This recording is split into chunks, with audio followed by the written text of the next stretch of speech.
नमस्ते मित्रांनो, आज आपण संच मान्यते संदर्भात एक महत्त्वाची अपडेट पाहणार आहोत। या वर्षीची संच मान्यता ही 30 सप्टेंबर 2025च्या पटानुसार वैध जे काही UDAISला विद्यार्थी आहेत त्याच्या आधार कार्ड वैध असणाऱ्या विद्यार्थ्यांच्या संख्येनुसार ही यावर्षीची पटमान्यता संच मान्यता होणार होती। परंतु मित्रांनो, याला वाढीव मुदत देऊन 20 ऑक्टोबर 2025 रोजी जी काही UDAISला आधार मान्यता किंवा व्हॅलिड आधार कार्ड असणारे विद्यार्थी आहेत त्या विद्यार्थ्यांच्या संख्येवर यावर्षी संच मान्यता होणार आहे। त्यामुळे ज्या विद्यार्थ्यांचे आधार कार्ड काढायचे राहिले होते किंवा ज्या विद्यार्थ्यांचे MBO म्हणजे आधार कार्ड अपडेट करायचे राहिले होते त्या विद्यार्थ्यांच्या आधार कार्ड अपडेट करण्यासाठी आता वेळ मिळालेला आहे किंवा ज्यांचे 30 सप्टेंबरपर्यंत ह्या गोष्टी पूर्ण होऊ शकल्या नव्हत्या त्यांच्यासाठी सुद्धा हा वेळ मिळालेला आहे। आणि यावर्षी संच मान्यता ही या अगोदर शासनाने जाहीर केल्याप्रमाणे 15 एप्रिल 2024च्या संच मान्यतेच्या GR नुसारच होणार आहे।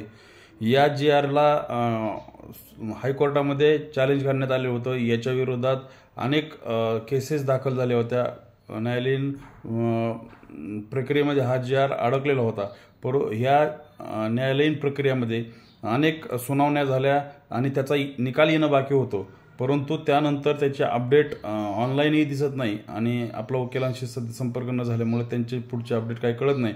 परंतु असं समजतंय की ती बेंच आता बदलण्यात आलेला आहे आणि संच मान्यतेची केस ही कोल्हापूर हायकोर्टाकडे वर्ग करण्यात आलेली आहे आणि जर त्याचे बेंच बदलले असेल तर पुन्हा एकदा नव्याने सुनावणी होऊ शकते आणि परत एकदा त्याच्यावर दोन्ही बाजूंनी म्हणणं ऐकून घेऊन त्या GRच्या संदर्भात निकाल येऊ शकतो। या साधारण गोष्टीला बराच कालावधी लागण्याची दाट शक्यता आहे।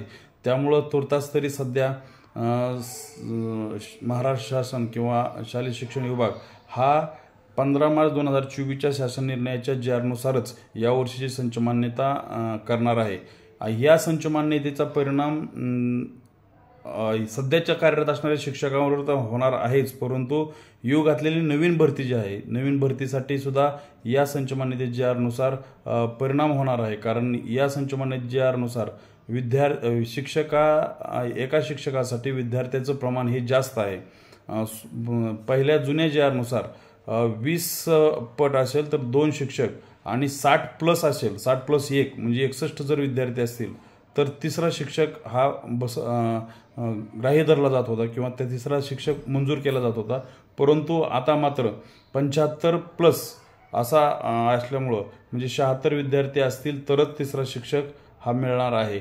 त्यामुळं जे काही रिक्त जागा राहणार होत्या त्या रिक्त जागा आता कमी प्रमाणात राहतील आणि त्यामुळं नवीन शिक्षकांची जी भरती होणार आहे त्या नवीन शिक्षकांच्या भरतीसाठी ज्या जागा निघणं अपेक्षित होतं तेवढ्या प्रमाणात जागा निघणार नाहीत आणि त्याचाच परिणाम या जे टेट परीक्षा उत्तीर्ण आहेत त्यांच्यावर होणार आहे। कारण जर जागा कमी निघल्या तर ह्या लोकांचं मेरिट हाय लागेल आणि मेरिट हाय लागेल तर बऱ्याच जे उमेदवार आहेत टेट परीक्षा दिलेल्या त्यांचं शिक्षक होण्याचं स्वप्न भंगण्याची जास्त शक्यता आहे। नवीन बऱ्याच जणांनी मला मेसेज करून विचारलं की नवीन ह्या GR नुसार किती शिक्षकांच्या जागा निघू शकतात किंवा किती शिक्षक भरती होऊ शकते।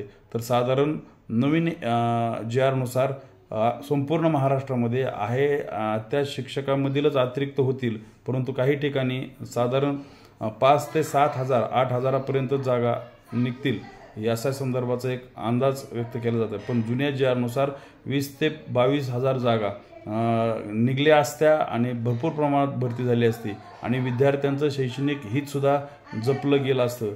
या संदर्भात वेळोवेळी जी आपल्याला अपडेट मिळेल ती आपल्या तुमच्यापर्यंत नक्की पोहोचू। धन्यवाद।